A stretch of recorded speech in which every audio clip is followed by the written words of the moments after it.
Ring, ay ipapakita natin ngayon na product ay Hanstar DC Ionizing Air Blower. Ang code niya ay HS-001G. So guys, may kasama siyang manual.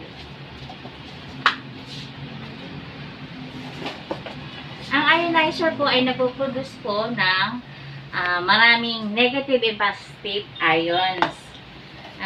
If yung object na itatas po or halimbawa itong object na to ay marami siyang negative static charge, magdodraw siya dito sa airflow ng positive ions. Then kung halimbawa naman ang product ay nagpo-produce ng maraming positive static charge, kukuha naman siya dyan na magdodraw siya ng negative ions. Correct?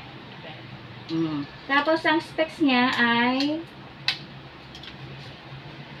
ang length po nito ay 140 by 80 by 190 mm.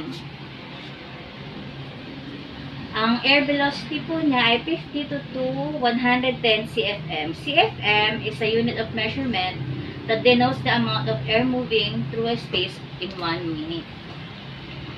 Yan, sige. So, open na natin siya, guys. Dito mo siya i-open. Yan, on. May on and off naman siya. Tagpo siya ng konti. Yan. Tapos, dito mo siya lalaksan. Yan. Ayan. Kung nakikita niyo po, ay andang na siya. Then, nagpo-produce na siya ng negative and positive ions dito.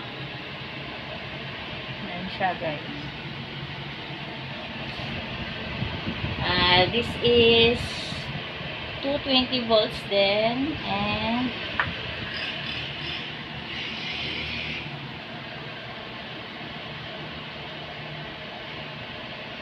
yung air coverage niya ay 300 mm by 300 mm.